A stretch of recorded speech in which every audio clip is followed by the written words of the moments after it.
Hello and a huge warm welcome to everyone here for the second day of Change Now. It's great to be here in person, to see so many of you here. My name's Anna Stewart. I'm a CNN reporter. I cover European business. And today I get to be your host for this session, which is on fostering collaboration. We have a host of excellent panelists, all with very different scopes. So I think we'll really get to the heart of different issues around collaboration. How can businesses, from startups to entrepreneurs to huge corporations, successfully and efficiently work together to achieve more? So really a holistic concept of business, I guess, where the whole is actually greater than the sum of its parts. Now, this is going to be split into three. I know some of you are familiar with all of this. But without further ado, I will welcome our first guest, Christel Heydemann, the new CEO of Orange Group.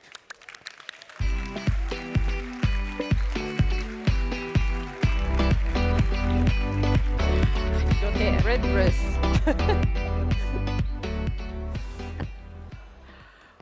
Welcome. Welcome and congratulations on your new job. Only in it since April. How's it going so far? So far, so good. It's been a journey, but actually I know the company quite well. I was a member of the board of directors for 5 years, and I started my career in the telecom industry as a supplier of Orange. So Orange was my customer, and I'm very proud to now be joining this company that's fantastic, that's super engaged, and very committed to being a sustainable player in the digital world. You're certainly no stranger to telecoms, to Orange, but now all of the problems are your problems. But well, first of all, while you're in the honeymoon phase of your new job title, why don't you give us an idea of your mission statement? Because you must be bringing new ideas, new passions, a new outlook to Orange. What's your plan? So Orange, first of all, I'm still listening a lot, and I'm meeting, and I've been traveling, and it's very important for me to understand. I mean, France is it's the core, it's a historical business of Orange, and so obviously I've met with the people in the field, but I'm also traveling because Orange, 265 million customers, half of them in Africa. So I was in Morocco last week, and I plan to visit. We have 18 countries where we operate in Africa, and it's very important for me to make sure that I really understand how it's like to be an employee of Orange, even if we are very far from headquarters, and a customer of Orange when we are not in the mainstream company that obviously people know in France. So I'm listening a lot. We have a number of very important projects ongoing that I'm obviously carrying, and I want to make sure that we execute them as planned. And obviously, I'm working on our vision, on a very ambitious strategy for the company. We are a telecom operators, so the digital world, and I'm sure we'll talk about the pandemic and the impact that had on networks. So we play a critical role, and we also need to make sure we understand in that massive digital ecosystem that changed a lot in the past 15 years, and that will continue to change because of the way we consume digital technologies. So we need to make sure that we position as a leader and that we innovate. I mean, technology innovation has always been at the core of the Orange brand, and the Orange brand is a real asset for our company. So we want to make sure that we continue to be the pioneer of the telecom industry, and that if we look at 2030, we want to be the leader, I mean, in Europe, in Africa, and bring the best of what digital technologies can bring to customers. And you want to deliver the best product for your customer. You want to deliver value for shareholders. But you also have to deliver on some really ambitious net zero targets. Net zero by 2040, I think. And you've actually got a deadline coming up much sooner in 2025. Yeah. How easy will it be to meet that? Are you on track for these targets? So this commitment to being the trusted partner of a sustainable and responsible digital world is actually our purpose, and it's now written in the company DNA. So, indeed, making sure that we educate customers on the impact on the environment of consuming digital technology is very important. Making sure, and we started already many years back on making sure that we drive efficiency in our networks, in our IT platforms. That's tough because we have to cope with the exponential growth of traffic while making sure that we actually drive toward net neutrality, net carbon neutrality in 2040, which is a commitment that we've made. in 2025, we want to make sure that we've reduced 30% our Scope 1 and 2 carbon emissions compared to 2015. Scope 1 and Scope 2, this is Orange's This is direct emissions. Direct emissions, so that means the energy we consume and the direct and the type of energy.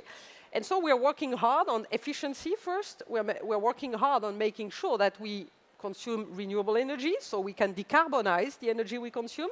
So in Africa, for instance, we've invested in solar farms to produce zero carbon energy for our network. But we also work hard on making sure that consumers and enterprise customers understand how to be responsible when we use digital tools. And today, I mean, we are launching here our program around, because most of our carbon emissions are actually in our Scope 3, like most companies. 80% of our carbon emissions are in Scope 3. And if we look today at the digital ecosystem, mobile phones are not recycled, they're not collected. So we started in France, last year we launched a program that's called RE, for recycle, repair, collect phones, and we've moved the needle because we moved from 13% collection to 23%, but we still have a long way to go. And if we look today at the mobile phone industry, only 1 to 2% of the entire phones are really collected, recycled. Not only this is important because that's the only way we'll be able to move to the 2050 ultimate net carbon neutrality on the planet. And for us, we have this commitment in 2040. But that's also important because if we look at resources, I mean biodiversity, there's probably more available metals, minerals in the entire mobile phones that are today circulating on the planet that we have under the ground. And so when today we're looking at and we're discussing about sovereignty, independence towards resources, I mean, this is something that at European level we are addressing. This is something that most governments are trying to address.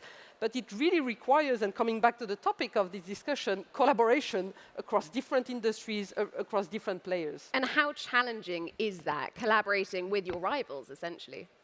It's not just with rivals, it's with our partners, because first of all, I mean, mobile phone suppliers are partners of us. Other telecom players, they're also partners, because first of all, we have relationships. When you travel and you roam to another network, we have agreements behind. So there's also, the telecom industry is probably the industry that's the most organized to collaborate. We have the GSMA, the association that's driving collaboration. We are used to developing standards that allow you actually to travel and to use the same mobile phone and to have the same network standards, etc. So this is an industry that's used to collaboration. Now we have to collaborate when we talk about recycling mobile phones. That means really first educating customers, working on the right programs. That's what we are doing at Orange, and we really want to make it a competitive advantage because we are convinced that consumers want to do good. The other thing we started to do is to make sure that when people look at their mobile app as a customer, so the Orange mobile app, they can see their carbon emissions. And I'm really convinced that everyone, I mean, this event is called ChangeNOW because everyone wants to act, everyone wants to change. And so it really starts by providing the right information, educating customers, educating consumers, enterprise customers on how to change. And there's not one magic solution to carbon neutrality. It's thousands, millions, billions of mini actions that will make it happen. I think it's really inspiring to hear that you're looking at the chain all the way down to the consumer and the end of life of the phone. Let's look at the last couple of years. Pretty challenging, I think we can all agree, but an absolute explosion in demand for broadband. I mean, we were all living and working online. Was it hard to keep up? So it was, I mean, for our Orange employees, I mean, remember when countries, one after the other, moved to lockdown, we saw the traffic, I mean, in Europe, plus 30% traffic, actually, on our network.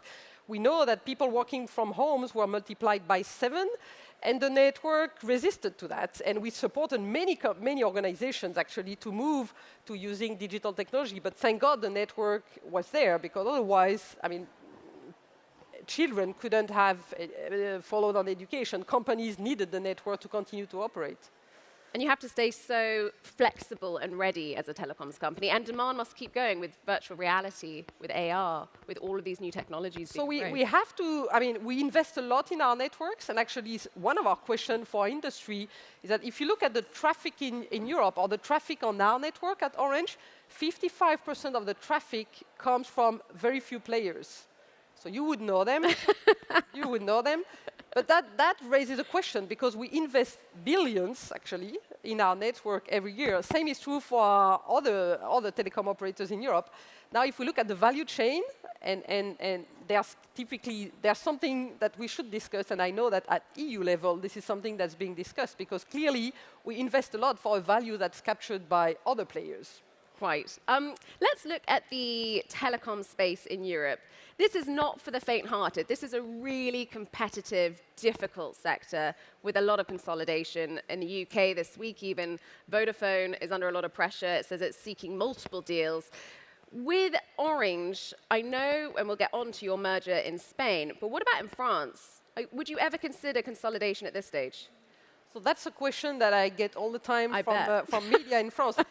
There's been discussion 5 years back in the French ecosystem, so the four mobile and fixed operators, because France is a main mobile and telecom operators. Currently, I mean, there's no plan to consolidate. If there were any way, we would be involved in the discussion, simply because the market is somehow established and we have relationship with all of them. But I would not bet on a strategy for Orange that relies on the consolidation in France, because, I mean, you know, this type of thing can happen, cannot happen, but if opportunities happen, we will for sure discuss and look at them. To me, it seems a difficult market for 4 players. I can see there being 3, but we'll have to keep an eye, I think, on it. That's not what the regulators think. Well, that's a different question altogether. That is not what the regulators think. And to be fair, if you look at the 4 operators in France, it's not in some markets, and actually 5 years back when the discussion started, the economics of operators were not stable, and some of them were really destabilized. So that's why we got situation. I don't think any of the operators today are in a critical situation financially, economically, and so that's typically one trigger for this type of discussion. But you're right that if we look at Europe, 90 operators in Europe compared to 3 in the US and 3 in China, there's for sure something that's not driving the economic value of our industry in Europe. I imagine that will change in the coming years. Let's talk about the merger that is happening, MásMóvil in Spain. Is that on track, and what sort of value will that bring to Orange? So we are very happy to have signed this. I mean, we signed exclusivity discussion agreement, so we are now in the process of finalizing the agreement so that we could officially have a signed agreement by summertime. Then the closing of the transaction would depend on the approvals of EU, I mean, obviously antitrust and administration approval, which would happen later in 23, so mid-23, we think. So everything is moving as planned. We're still in negotiation, and so we operate as competitors in Spain, of course, MásMóvil and Orange. But the objective for us, I mean, Spain is a crowded market. It's not, there are 11 operators actually in Spain, and so we are trying to combine with a player to create a leader in Spain who would have the ability to invest, because we still need to invest a lot in fiber technology, in 5G in Spain, and so by combining MásMóvil and Orange, we aim at creating efficiency that would allow us to invest more in the infrastructure in Spain. Now, before I let you go, because it's incredible how time is running out already, let's talk about growth markets outside of these tricky, mature markets in Europe. Where do you see growth? So there, I mean, for us, Africa, Middle East and Africa has been, I mean, we've been in the continent for quite some time. We now operate in 18 countries. We have 135 million customers. So we are the 3rd operator in Africa. And this is a fantastic success for us. We grew 10% last year in Africa, and we continue to grow. And the growth is driven by mobile data, fixed broadband, the B2B market as well, and so we plan to continue to invest massively in this continent and to continue to grow, and we have fantastic teams. We are local. I mean, our headquarters for Africa are based in Morocco, but then we operate in Senegal, Ivory Coast, Egypt, Botswana, I could go on, 18 countries, and we have fantastic local teams there who build aggressive, ambitious plan, and we plan to support them. You've got a lot of places to go, I think, in your first year as CEO. Christel, Heydemann, it's absolute pleasure to have you here on stage. Great to meet you, and I'm sure we'll be catching up before we know it. Christel, Heydemann, everyone, thank you very much. Thank you.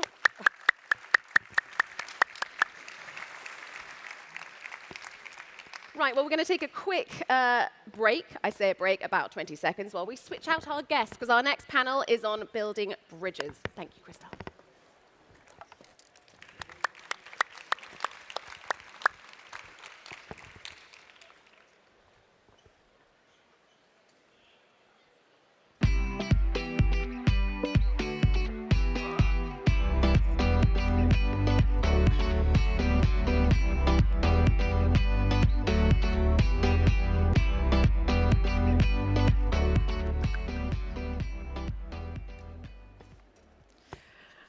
Well, hello, everyone. In this next part, we're going to be looking at the bridges that really help create and support the ecosystem of businesses that we're meeting here today. And I'm absolutely delighted that we can introduce two guests onto the stage. We have Dr. Sabrina Cipullo, who's the head of operations at Solar Impulse Foundation, and Kevin Tayebaly, the co-founder of ChangeNOW.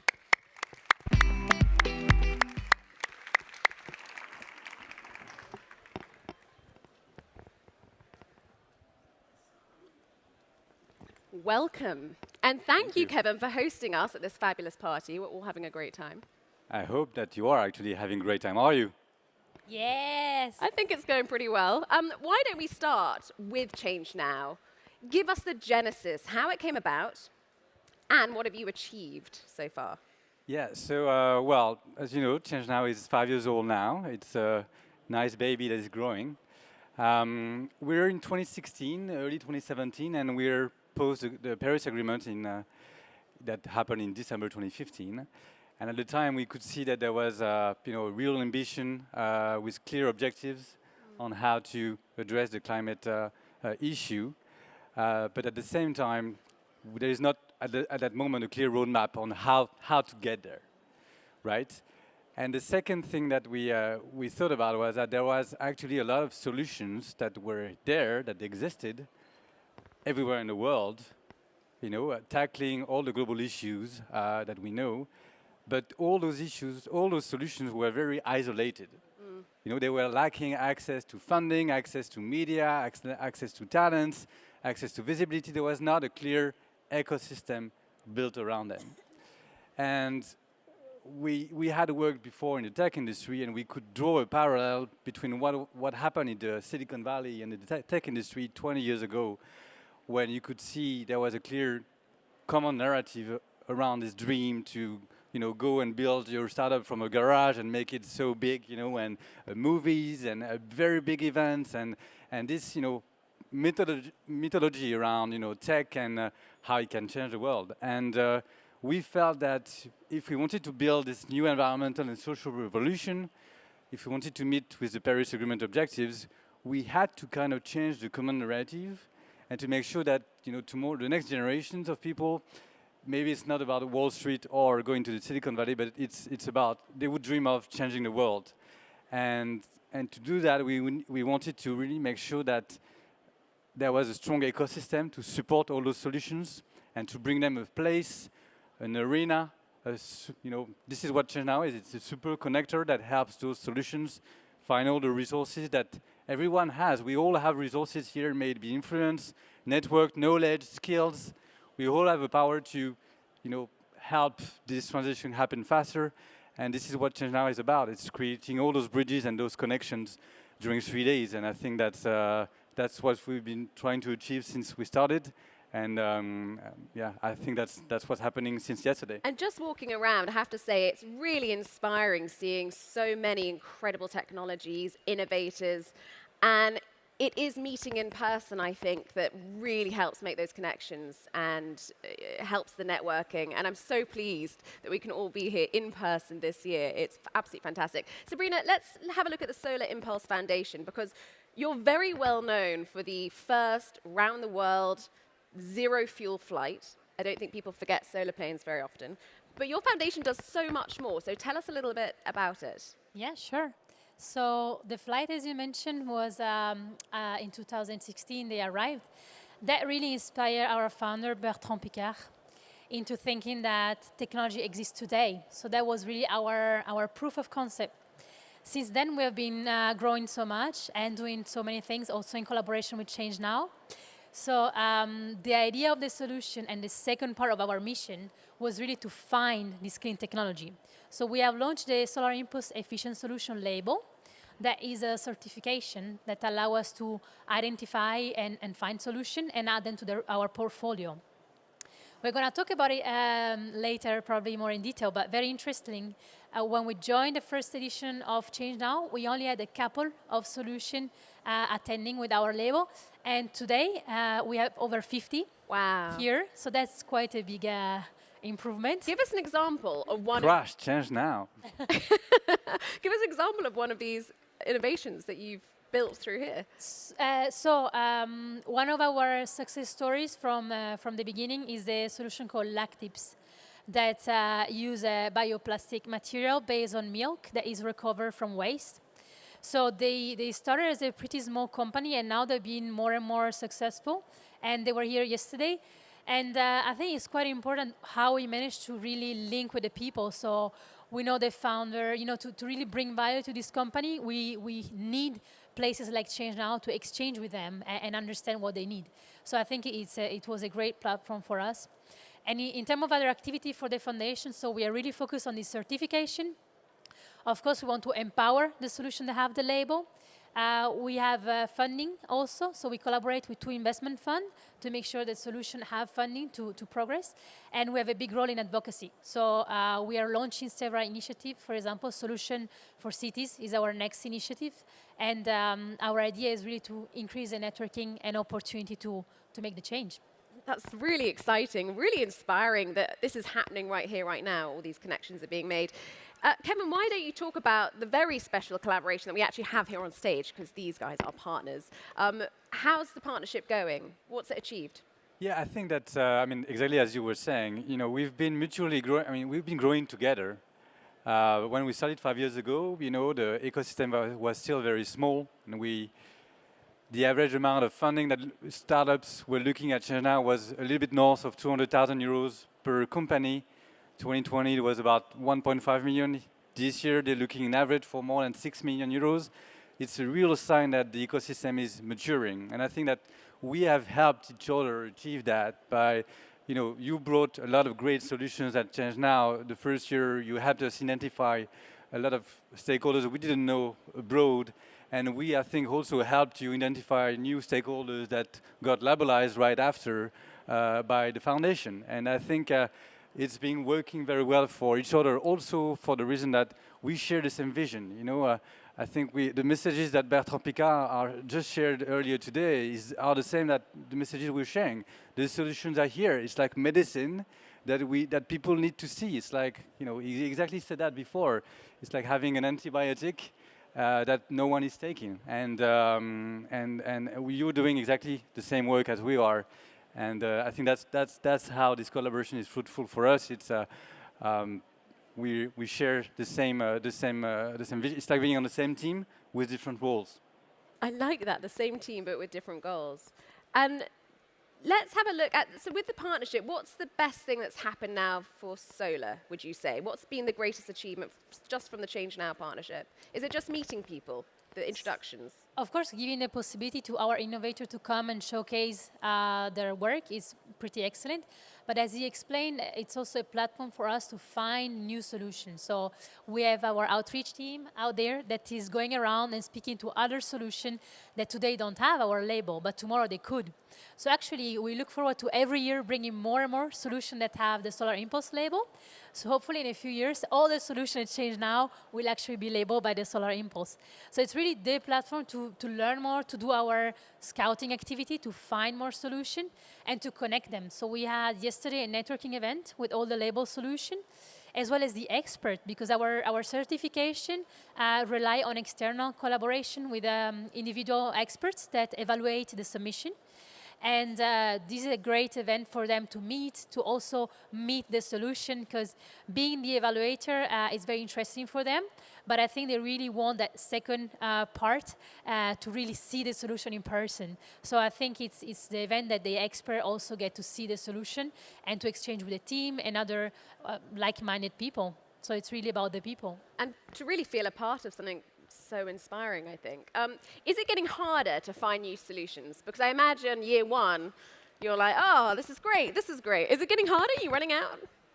Not really, but also our job is to make easy for others to find solutions. So this year we have launched at the end of last year we have launched the Solution Explorer. It's a platform where anyone in the world can go and find solutions. So whether you're an NGO, you're an individual, you're a government, we have the solution that you need in our platform. Of course, for now we have 1,400, which is quite a lot, but there are more out there. I think, yeah, maybe more than difficult finding solution is the next step. How do we really implement those solutions? Because sometimes the people that are implementers, so decision makers, it takes a longer time to then really adopt the technology. So our aim is really to boost the adoption of these clean technologies. Yeah, I think it's not necessarily about finding the solutions. I mean, obviously, the ecosystem is maturing. There's more and more stakeholders, more and more players that are coming and inventing new things, which is great. So, and also we're a little bit more known as well now. So I think we have more reach than before. At the same time, because there's more knowledge, there is more sharing. We need to be even more precise and technical about the things that we're showcasing. So it's all the more work as well to make sure that the right solutions are showcased here. And so that's, and the second point, coming back to what you just said, it's a question of scaling now, because I think there's a lot of solutions that are still at an early stage, and now the question for the ecosystem is how do we get to the next level? How do we make sure that those SMEs become, stakeholders, major players that are going to go, international to new continents, and they're going to become standards tomorrow? I think those are the things that we're looking at now. And how much work do you both do with, you mentioned change makers, decision makers, the policy maker level? Are they doing enough to help embrace these solutions that you find, that you finance, that you nurture? To both of you, Sabrina. Well, clearly not, otherwise we would have already reached our target. But, Bertrand Piccard is often invited to exchange a different political level, and it's really his job to influence their decision. And of course, the foundation has a big advocacy work in front of us, and we have plenty of stakeholders that can support us in that. We are very interested in exploring the next step, such as, for example, working on Stakeholder Coalition. So really bring together the actor and target one specific problem by having a bigger voice. So we are an honest broker of solution. We bring solutions to those problems, but we need to collaborate and foster the collaboration with the rest of the stakeholders to then make the change happen. Yeah, to your point, I think, I heard Anne Hidalgo address our delegation of mayors who came from different continents and countries this morning. And she said exactly that. She's been in politics for the past 20 years. She's been hearing a lot of change makers, a lot of people address the audiences with great solutions. At the end of the day, you need regulation. You need enforcement by laws, and you need cities and governments also to implement what's being developed as well by citizens. And regulation is a really important, I would say, part of this ecosystem. So everyone needs to work together. You need innovation for regulation to find alternatives to existing laws. Without innovation, you can't change a law. And without a law, well, we can't also go to the next step. So it goes together. But with the EU implementing and announcing so many different, the Green Deal, Fit Yeah. for 55, Repower EU, it's asking for a lot Agreed. of innovation and a lot of investment. But when it actually comes to implementation, that's often when things fall through the cracks.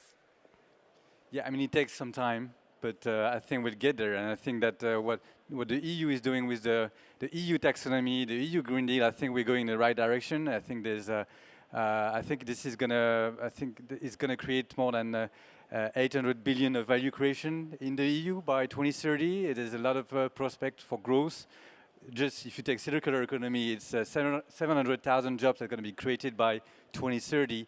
And I think the EU knows that and they're pushing as well. It's just that things take time. Obviously, it's not going fast enough, and that's also why we're here. But I think we're still positive by this idea that everyone is pushing in the same direction. This is an example of collaboration done very well. It's a great partnership. You both get something out of it. Kevin, give us your experience, because you are Mr. Collaborator at this event at least. What are the do's and don'ts? Give us examples maybe of when it's gone wrong. I think, you know, ChangeNOW was created out of partnerships. We started very small, and I mean, you see the size of the event. We've hundreds of people are coming here and are building what's ChangeNOW. And what I would say is I'm a little bit radical about this, but I think there's something to be shared here, which is when you look at partnerships in the business environment, 98% of partnerships are between two people, two stakeholders. And all of the time it's, you know, I'm giving you this, you're giving me that, and I'm giving to receive more. And obviously It's a bit of a wedding style. A wedding style? Yeah. It's a contract, it's a deal. And when you look at the history of capitalism, basically this is coming from the fact that Protestants a few centuries ago, they said, well, the act of giving is actually an act of God. Humans can't give out without receiving something. So that's how trade started. And that's how capitalism was born. And I think that we're missing something here in this impact ecosystem. We're trying to collectively find solutions to problems that are so complex that we can't solve them ourselves. We need to get beyond this idea of, you know, I give you something, you give me something back. And what I've seen so far is that partnerships are way, you know, it's not about deals, it's about relationships. A relationship is way stronger, it's way more powerful than a deal. And if we were, you know, spending way less time on the, you know, formalities, on trying to secure, you know, those deals, and way more time on actually what can we achieve together, what can be built together, what can each other can bring to it, you know, to this issue, we will go much further. I think that partnerships should be deprived from negotiations. And the best, so coming back to your question, the best partnerships we've had were deprived from negotiation. When you look at what we're doing with Solar Impulse, with the B-Cost movement, we don't negotiate. It's like, what can you do at ChangeNOW? What do you want to do? Well, okay, fine, let's do it. We recognize that we have the same vision. It's like what Marcel Enaf calls ceremonial giving, which is we are going in the same direction. We have the same vision. So, you know, I'm going to give you whatever you need, and you're going to give me, if you want to give, that's great. And what's for sure that we are building something that is stronger than the sum of our two parts. And I think that's what's really terribly missing in business in general, but also in this ecosystem. Sometimes we're falling in that trap. And yeah, I think that's my experience of building partnerships, and difference between a good one from a less efficient one. It's, you know, get rid of the crap. Let's get rid of this. It's we agree on a vision. We agree that we want to build this together. So let's just make sure this happens, and we'll make counts later. You know, when you're at the restaurant, you don't want to spend your life counting every penny that you spend at the restaurant with your wife or your husband. It's the same with partnerships. Partnerships are like romance. It's based on hopes and dreams, and I think that's what makes a good relationship. Based on hopes and dreams, I love that. And leave out the crap, I think you said, which I also rather enjoyed. Sabrina, what are you hoping to achieve today and tomorrow? The third day of the event is, of course, tomorrow. And what should we see? I'm sure you've got some ideas. Yes, so it's very important for us to be here to raise awareness around our mission. So what I explained before, our certification scheme through the label, what we do with our with the 2 investment funds. So everything around accelerating the funding for these solutions, advocating. So Bertrand Picard has been on stage a few times already here, and we hope to meet people. So to meet and greet our beloved solutions, but as well to find new solutions. And potentially to find also experts, so all the people that are interested in helping towards our mission and assessing solution. So I think really to take advantage of this great platform that is ChangeNOW. And you will find solution here. So they're all around in every different topic that I really liked this year. There was a different topic highlighted. So in each of them, we have quite a lot of solutions that have our stickers, so you can easily recognize them. And so we hope to give them the opportunity to showcase what they do. And I think sometimes it's also really good to, touch the solution, to have this connection with the technology. Some of them can be very abstract, a bit, let's say, less sexy from a comm perspective, but actually they're great. So to take the time, I invite you all to take the time to discuss with these people because they're very good and passionate. I think, as we said before, the key of this event is the passion and the shared mindset that makes the event great and the people attending great. You've got tons of passion between you. I tell everyone, if you want to find a solution or if you have a solution, please come and meet Sabrina after this. She's ready for them. Sabrina and Kevin, absolutely brilliant to have you here. Thank you so much. Big thank you. Thank you, everyone.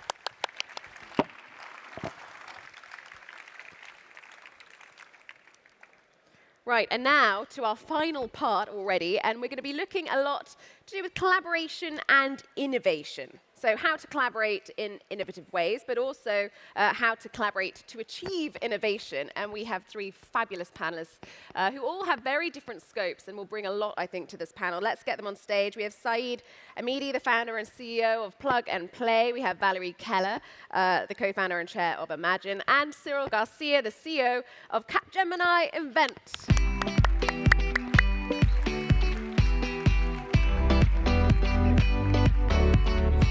I think probably over there.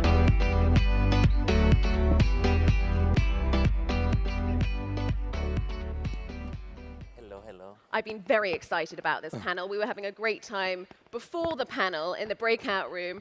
I think we started early, but why don't you all introduce yourselves in terms of how you fit in with collaboration and innovation? And I'll start with you, Valerie. Yeah, sure. Happy to be here. It's so great in the post-COVID. We've survived a pandemic, and we're so excited to be able to come back together. And the thing that gave me hope, actually, during the time of the pandemic was that people were mobilizing for connection and for collaboration. So we had started Imagine. My co-founder had retired from Unilever. So Paul Pullman had retired, and we had been working together his last year. And we were really holding space to say, actually, most people, as Christel said, know what needs to be done. And human beings who are in powerful positions, leading big businesses, want to help to drive the change, but we feel stuck in the system that we're in. So the thing that gave me hope with Imagine was that we were actually able to hold space to bring together CEOs across the value chains to come together to take big stands together, and also to accelerate disruptive innovators in that way. So yeah, I think I'm happy to share a bit more about it as we go. I don't want to take too much time from the other panelists, but what gave me hope was seeing people were able to mobilize quickly together to then say, we're not okay with the status quo, with how things have been done. We take some responsibility and some ownership for having helped to create part of the problems that are there. Now, what can we do as human beings and as CEOs and as fellow travelers to help change it together? So we started the Fashion Pact and the Food Collective, and I can share more about that. We're definitely going to get into all of those. Saeed, tell us about Plug and Play and how you fit in with this. You know, we have been very active helping startups in Silicon Valley in different industries like insurtech, fintech, and you know, food, agriculture, and then this mythology that works in Silicon Valley that I would say 8 out of the 10 largest innovating companies are born there and then create incredible value. We thought that we could apply that to sustainability entrepreneurs. So last year we helped 150 startups in sustainability with Alliance to End Plastic Waste. And we invested in 32 of them. And after our investment, they raised $560 million. So we think it's working, but we will report back to you in a couple of years. It sounds like it's working to me. That's pretty good scale. And Cyril, finally, tell us a bit about you. Yeah, so I'm the CEO of Capgemini Invent, and you know Capgemini is a small startup born in 1967 in Grenoble. If you don't know it, and also Paris is a suburb of Grenoble, and we are born in collaboration. Alliances, GVs, that's our entire life. We made acquisitions all over the world. But what has changed in the last 4 to 5 years is that the magnitude, the challenge around the new society challenges, and that was the point that was raised previously, made the necessity to go further than collaboration. I mean, collaboration, ecosystem, those words are somehow a little bit outdated, and it's all about coalition. We need something enabling around sustainability because, again, we have 3 to 5 years ahead. It's about coalition, meaning more investment, more commitment. And do you think, from your perspective, because collaboration and innovation is absolutely the heart of everything you do you think enough is being done in Europe at a policymaker level to encourage private sector to help? It's a very good question. So yes and no, because there is a beginning with Fit for 55, you know, of a journey, of a roadmap, propositions. So somehow, you know, some political authorities said, okay, it's time to go. As you said previously, all the pieces are on the table. But if we look at national level, in France, in some other countries, the roadmap is not clear. We know where we need to invest. We worked with a Breakthrough Energy a few months ago. Okay, we know industry by industry what technology can bring to reduce the carbon footprint. But I think, and all the companies that you have seen in every are committed to do it. We take commitment. Christel was extremely clear on that. But we are missing, I think, the local and national roadmaps. This week was important. You saw what has been issued by the European Union on the carbon tax. But frankly, we don't feel the political pressure. The pressure as we speak, I'll be very blunt on that, is coming from the companies' boards. Not all of them, but many of them are coming from the CEO's agenda. But I think we don't feel enough the pressure from the local and government authorities. If I may add, the pressure for me comes from my young children, that they say the most important thing in their life is to save the planet. So I like the board pressure, but I think the youth pressure is much, much stronger. And I committed to spending 20% of my time on sustainability and 20% of our investments on sustainability. And I think if a lot of people do that, especially large companies, I think we will change the world much faster. But when your kids ask the question, you need to have an answer. Not to say, okay, Daddy will fix it in the next 6 months. Daddy will invest in more. So, no, but it's interesting, isn't it? On that Yeah, as well, because actually in the audience today, we have the daughter of one of the CEOs of our food collective that's here. So Jacqueline Freewald, with the daughter of the CEO of Syngenta. And it was so interesting when we got the food CEOs together from across the value chain, whether that was from Walmart, Unilever, Nestle, Cargill, ADM, all the way to the inputs and seeds providers. What was interesting is that they showed up talking about what their daughters or what their sons were asking of them today. And that was such an interesting conversation because it wasn't like Eric, the CEO of Syngenta, he was showing up saying, what is it that we need to do? Because we know what's happening in terms of the soil, we know what's happening in terms of the climate, and my child, my daughter, who believes in me and expects us to do something.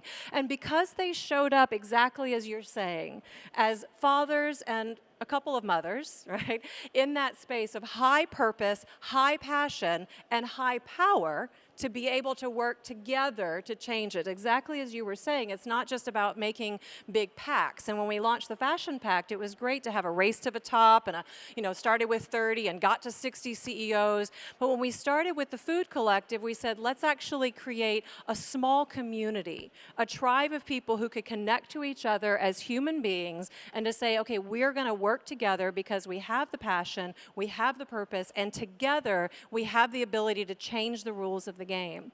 And so, but we also saw, exactly to your point about working with regulation, when we got these food CEOs together, the first thing they also started to say was, oh, well, we need to help support the Green Deal in Europe. So let's connect with Franz Timmermans. So you see what I'm saying? It's not this abstract government, business, civil society. There's a few human beings who can connect and say, oh, we're on the same agenda. How do we help back you? How do we then change the rules of the game so that it actually helps to stimulate the innovation? We stop the perverse incentives because actually we're awake, we do care, and we're working together to back each other. So we use the term courageous collectives because we feel like humans get courage in the collective in a small group of people who can connect together. And it's very anthropological. Margaret Mead, you remember her as well.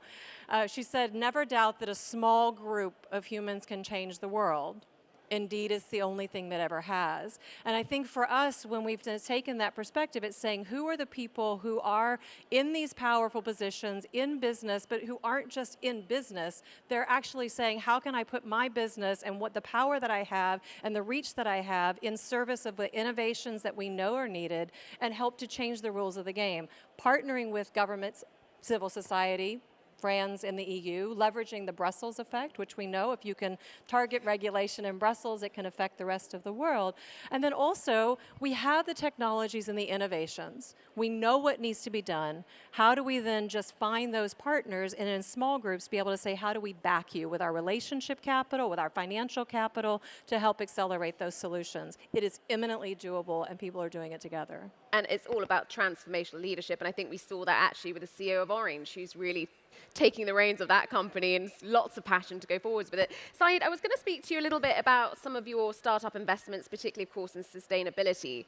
Because for you, it's not just about a financial investment. You really hope to bring a lot more to these businesses with collaboration. Yeah, we have done quite well when we invested only for financial returns. Like, approximately we invest in 200 startups per year, and we have had some lucky ones like N26 or Dropbox. And then when we wanted to apply the same methodology to sustainability and impact, it is a bit tougher because you're not only looking for financial return, usually it requires hardware and product and building a large plant. So it's with software, it's quite faster to see results. But we have seen success, and success to us is when we recognize a startup that has great merit and we do a seed investment. If Dow or Exxon or BASF does a large follow-on investments, we consider that success. It's still not world-scale production, but you need to take these, sustainability project one step at a time, and then hopefully when they become a billion-dollar plant, they will move the needle. And that's sort of where you might get involved once you've got a huge coalition. You're interested in or invested in InnoEnergy, which is a big coalition working together. Tell us a bit about that and what that's created so far. Yes, there is a, if I may say, a political frame for that, which is the world of tomorrow will be a world of frugality and where usages replace, ownership. That's something that you can explain to your kids, and I think they will. It's clear. In this frame, it means as a coalition, we are together in InnoEnergy, fantastic accelerator for energy transition, launched European Battery Alliance, in which you have Vercor, where all the automotive player could say, oh, I build my own battery, low carbon battery manufacturing. That would be silly. So good news, everyone understood that we could act together, put money in the same project. So that's a very strong message. There are other more and more examples of those coalitions, because again, frugality, usages, and we have just three. If you saw the IPCC report, 3 to 5 years ahead. So that's very important. We even see it in the cosmetic place, where 30 plus cosmetic players decided to set the same scoring system. We are working on it with our friends from Contis, and it's really on the sustainability that is happening. So as I said, I'm really optimistic because I see the traction we have in many places. But we need to have more signal, because today European Union is doing a great job on that front. But at local level, again, I don't see so many strong signals. We'll see in the next months. A good example with Christel at Orange, we are in Future for Care with 3 key players, Orange, Sanofi, and generally we have built an accelerator for startup in the healthcare place, in the prevention domain. And here again, something important, it's not an influence game. We want to act, we want to have results in the next year. And that's pretty new, because, you know, if I may say, in the whole world of ecosystem, you know, in the soft power, you don't know who plays what and what is. So here it's clear. I mean, the agenda is clear. We just have 3 years, so we need to have impact. We need to have to create, to empower those startups. We need to have impact on the carbon emissions. So it's really driven results. Do you think that's increasing? Is this a trend? Are we seeing more coalitions? But we see more coalitions, I mean, each and every week. Each and every week.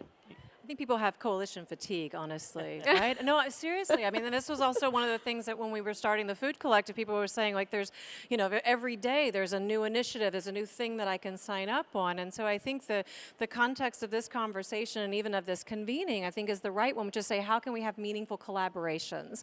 So a coalition would often be kind of like, you know, are we signing up and we're all joining in? But there's not a sense of real relationship, as we were saying, okay, well, what is it that we're going to collectively do together? What's the end goal? What's the result going to be? Yeah, exactly. I think that's really interesting. Now, you are off to Davos in just a few days. Lots more networking to be done. You're going to be exhausted. What are you going to do there in terms of, I know you're going to speak a lot about transformational leadership and what you can do from the leadership level to enact meaningful collaboration. Yeah, thanks. Shall I soft scoop what we're going to share there? I want a soft Okay. You heard it here first. CNN, they want to do a soft scoop on it as well. But actually, from a follow-on, and very much with what we were just building on together, it says, okay, human beings are the system. We are the ones the world has been waiting for right now. So what we're doing now with Imagine leaders, is we're bringing together communities of common cause. So this notion that says, if we can bring together the next generation CEOs and the leaders of the business across the full food value chain with those accelerator incumbents, so people who have the amazing technologies, who have the ability to be able to develop the relationships, to learn and grow together. What does it mean to be a transformational leader or a sustainable leader in this world? And how can we back and accelerate each other? So we're going to be, actually, we've just kind of opening it up now we're gathering in Oxford in September, a group around food, health, and climate. And what we're doing is we've got, again, as I said, the next CEO generation from across the food value chain. So this is Walmart's, Unilever's, Syngenta's, Nestle, Yara, et cetera, with the people like Sammy, one of the companies in my portfolio. So Sammy has this amazing technology where you're able to take CO2 and methane and turn it into a protein, completely bypassing the cow. An inefficient factory. What that does for the climate is tremendous. What that can do for soil health is tremendous. But what we're able to do is by putting what we call a serendipity of proximity. So in Oxford, in September, bringing a community of people together that are at that nexus of food, health, and climate to then say, how can we put those people like Sammy and those incredible scale-ready disruptive technologies, exactly as you were saying, who, if they are partnered up with the big corporate incumbents, have the ability to take that amazing idea idea into real practice. And that comes from the transformational leaders. That's the human beings who then back each other, just as we were seeing with Christel on the panel and others. We develop community around common cause and help to accelerate each other. So that's what Imagine Leaders is launching, also with an alumni group of been there, done that CEOs. Because people like us who have been kind of in this conversation around purpose-driven sustainability, et cetera, there's a vanguard of leaders, like my co-founder, I was going to say like Paul Pullman. Exactly, but also that we've put together a community that's half men and half women, alumni CEOs. So the former CEO of Burberry, Angela Ahrens, who was head of retail at Apple, former CEO of REI, Sally Jewell, who was Secretary of the Interior under Obama. There's a cohort of people who have been there, done that leaders who can bring the experience and the knowledge of a network to help to accelerate those amazing next generation of leaders. Super interesting, when we first started putting that group of alumni CEOs together, people said there wasn't enough women as alumni CEOs who were purpose-driven, sustainable leaders to be able to actually come together on that. And that was just, again, the mindset of being able to say, well, they're not there. And actually, if you look for them, they are there. They are there. They are there, we are here. So I think when you look at people like Christel and others, we say, well, this is the new norm. There are, half the humans on the planet show up looking like women. We're going to start to see more of that as the house of collaboration as well. So we're super excited by what we see when we see leaders who are showing up as transformational leaders at the service of others to say, how can we actually back each other in relationship with each other? The ideas are there, the solutions are there, we can work together to help to scale them. I can't believe I'm going to say this, but we're already coming to sort of final-ish thoughts. Saeed, give me yours. In terms of meaningful collaboration, if you could achieve one thing over the next few days, what would it be? Again, I think if we can share new innovative ideas that can scale and get behind the company and help them do pilots with major corporations, because finally I have not seen a small startup by itself scale like Google or those companies, because in software you can scale much, much faster than if you need to build a plant. You need to produce product, recycle things. So I am all about, finding the best entrepreneurs, identifying the best technology, and then helping them realize their dream and make a little money along the way. Very honest. Make your daughter happy too. Cyril.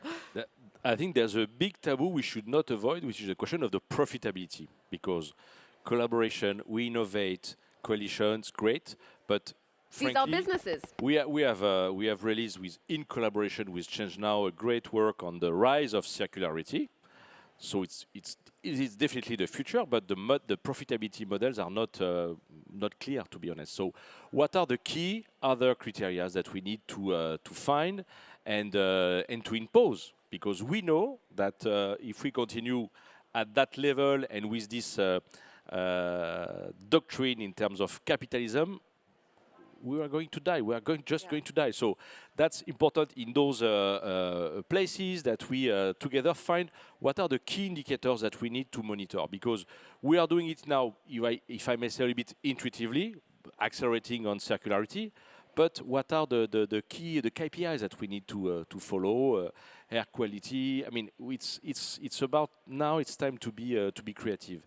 And I like to say that I am very optimistic, as you can see, because the forces, the energy that we get from our new joiners, from the colleagues from everywhere in the world, they join with ideas on new collaboration, new coalitions, and so that's something that will make us really, really optimistic about those trends. Yeah, I think if you look at saying, how do you marry profits and purpose, unfortunately, because of the world that we're in right now, the business imperative is now aligning with the planet's imperative as well. And so, this is why we say in order to achieve the impact that we need to have, the climate disruptive technologies, the example that I was giving with SAMI and Kuvu, that we have amazing technologies that can be scaled and then the profit mechanisms can work. But it's actually, how do we then find those right innovations innovations, those right partnerships, and back them in time. And I'm optimistic if we're not in the word cloud of partnerships, but in the practicality of saying who are the right people that we can put in the right rooms and the right conversations. And hopefully we're seeing that some of here today. I mean, I like that we're ending on an optimistic note. I mean, I think that's important for Change Now, right? Thank you very much to all three wonderful panelists. I really appreciate all your thoughts.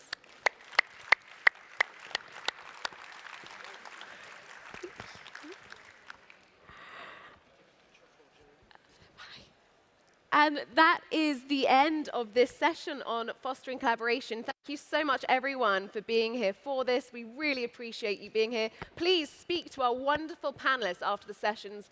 I'm sure they are only too happy to take lots of questions and share your ideas and your innovations as well. Thank you very much.